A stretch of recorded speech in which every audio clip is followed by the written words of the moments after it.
For this time and the next time, I will give you some basic knowledge of Austronesian cultures.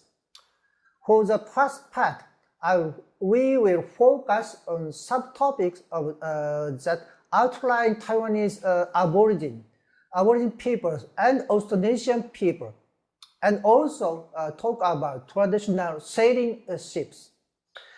The first chapter is about the basics of Taiwanese Aborigine people. I feel a little strange explaining this topic to you as a foreigner. But I should remind you that when I visited the Attire Museum in Urai, despite it being very crowded outside of the museum, the only visitor inside was me. By the way, these two maps show the distribution of Aborigine people at different times. The separation of language groups has been ramified from the past to the present. The left picture is of the place which very much impressed me, the Attire Museum in the Urai Hot Spring area. And Taipei, there is also another important museum, the Shunye Museum of Formosan Aborigines, as seen in the right picture. This interesting museum is located at a very close distance from the Kukong Museum. However, the number of visitors is also very limited. I don't know why that is. These two singers are originally from Aborigine tribes, and many other entertainers or professional sportsmen are also from a similar background.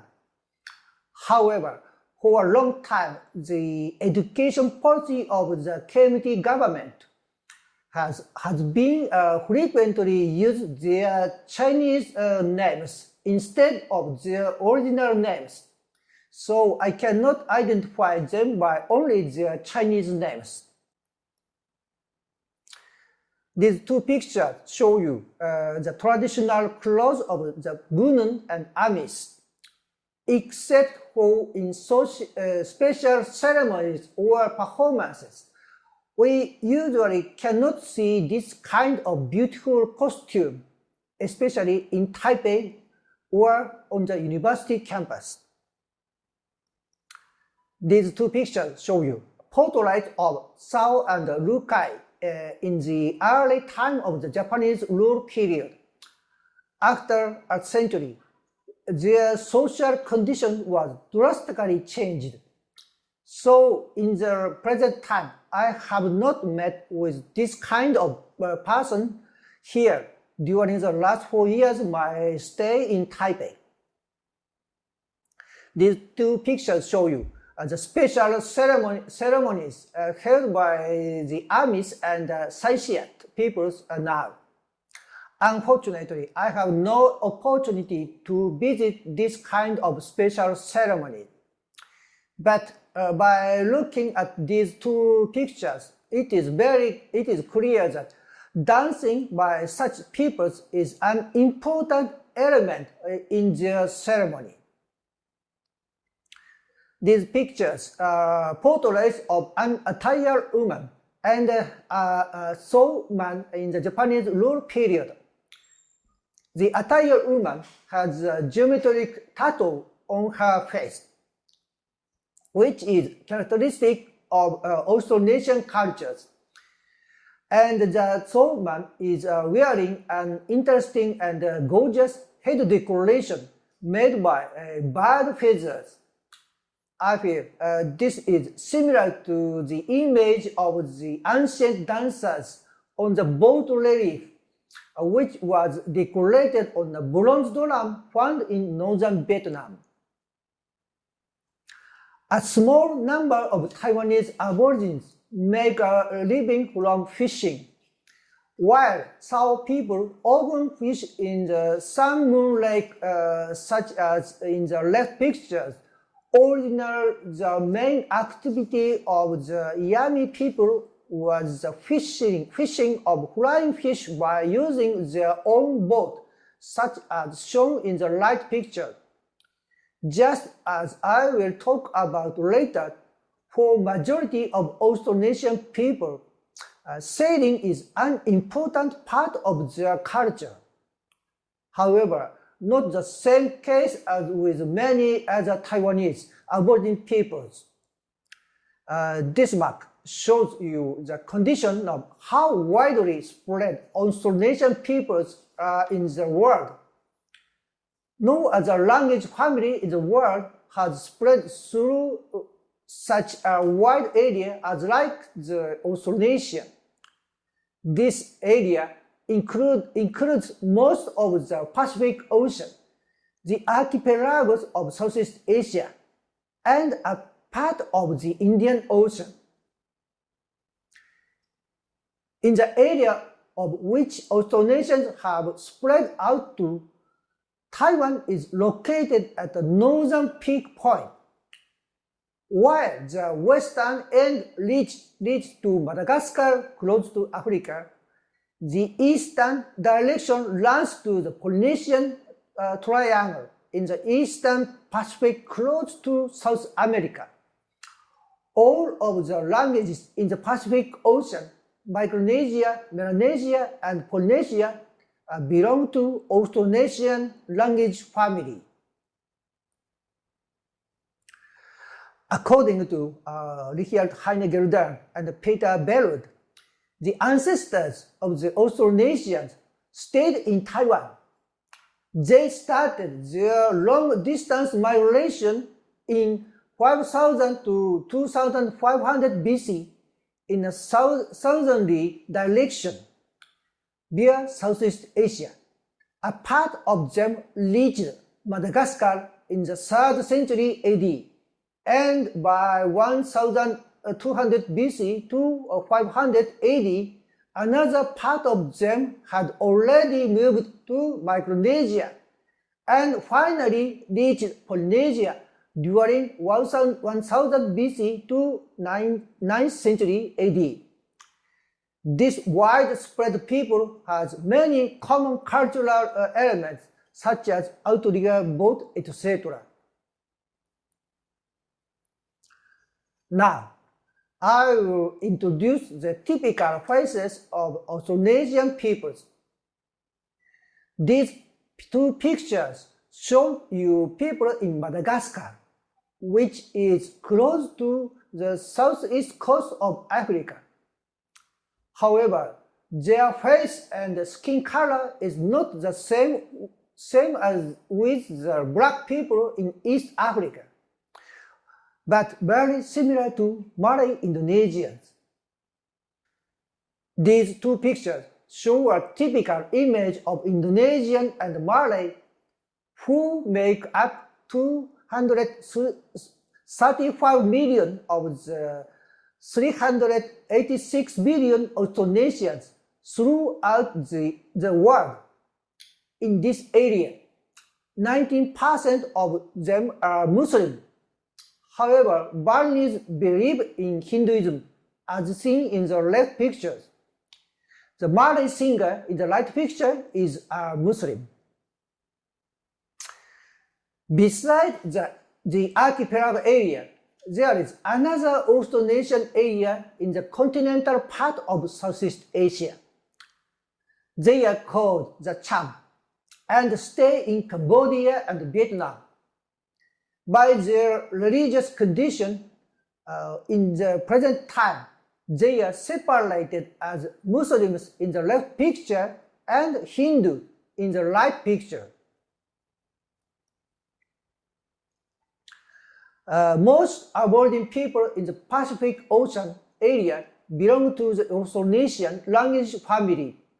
These two pictures show you the typical image of Micronesian people who are staying in Kiribati in the left picture and North Mariana in the right picture. Some of them have a similar image as Okinawans, although the Ryukyu language is not considered a part of Austronesian. The southeast part of the Pacific Ocean area is called Melanesia. Although the language in this area belongs to Austronesian, the physical characteristics of the people in this area are influenced by Papuan or Australian Aboriginal people. These two pictures show a typical image in New Caledonia and Papua New Guinea. Polynesia is a wide area of the Pacific Ocean, which is also called the Polynesian Triangle, which encompasses Hawaii, New Zealand, and Rapa Nui, or Easter Island. These pictures show the image of people in the southwest part of Polynesia, that is, the Maori people of New Zealand, and in the left pictures, and the Samoans in the right pictures. Among the Polynesians, Maori and Samoans are highly populous ethnicities. For the third chapter, I will talk about a famous part of the culture of Austronesians, that is, navigation or sailing ships. Several examples of their traditional ships or boats in the Indian Ocean and the Pacific Ocean will be discussed and are pointed out in these maps. These two pictures show the condition of sailing boats in Madagascar. One of the important characteristics of Austronesian navigation is the use of outrigger boats such as seen in these pictures. The outrigger has a special function for stabilization in any wave condition in the sea during long-distance navigation. The outrigger is divided into two types, that is, the type connected with one side of the boat and the type that is connected with both sides of the boat. This Madagascar example is single outrigger. After Austronesian migration to Madagascar, this technique for making outrigger boats was spread to other peoples around the Indian Ocean. In the present times, we can find several traditional outrigger boats in this area, such as the double outrigger in Kenya, shown in the left picture, or the single outrigger in Sri Lanka, shown in the right picture. The user in Kenya is not Austronesian. In the archipelago area of Southeast Asia, the outrigger boat is a very common boat used by many ethnic groups. For example, in Bali Island, we can find double and single outrigger boats such as in these pictures. The differences between both types is not only the number of outriggers, but also the structure which supports the arm. Both outrigger boats are used by different ethnic groups. The third type of outrigger boat is a double hull boat, such as the example of Flores Island in Indonesia, shown in the left pictures. This type has more stability than the other outriggers and developed in Polynesia. Large ships with a double outrigger have been found on this island as shown in the right pictures. Generally, outrigger boats are mainly used for fishing, but this newly developed large outrigger probably functioned as a cargo ship. In Micronesia, single and double outrigger boats are used as seen in these pictures. As like this example, Latin or triangle sails are useful sails at the time of contrary winds. So almost all outrigger boats have this type of sail installed. These two pictures show the condition of Melanesia. In the left pictures, we can see double-sailed outrigger boats in New Caledonia. And probably the left one is an anchored double-hull boat. The double outrigger in Fiji, as in the right drawing, is slightly larger, and the function is not for fishing, but to be used as a cargo boat. In Polynesia, we have a lot of information regarding outrigger boats and their development. For example, the left picture shows a very simple single outrigger boat without a sail in Tonga, which is operated by some young boys. Meanwhile, a relatively larger double-hull boat is anchored in the Cook Island, as seen in the right pictures. The large double-hull boat was used as a special vehicle for Polynesian king at least before the second half of the 18th century. As good evidence, the famous Captain Cook recorded such a boat in Hawaii, shown in the left drawing, and in Tahiti in the right drawing. By this drawing, we can understand that this kind of large boat was related to the development of local social systems. Then, when did the outrigger navigation system begin to be used by Austronesians? For considering this question, we have some suggestive data in Indonesia. The left picture is of a very famous Buddhist monument, the Borobudur, located on Java Island. Among more than 1,000 relief panels on this 8th to 9th century monument, we can find several outrigger ships with two masts, such as in the right picture. Recently, based on such outrigger boat carved on the relief of Borobudur, a boat was reconstructed to real scale as seen in these pictures. This reconstructed ship can navigate in the ocean and has a furnished cabin and emergency boats. In fact, there is no doubt that a similar double outrigger ship once sailed around Java Island in 8th to 9th centuries. Besides the outrigger, other traditional sailing ships had been used in Sulawesi Island at least after 16th century.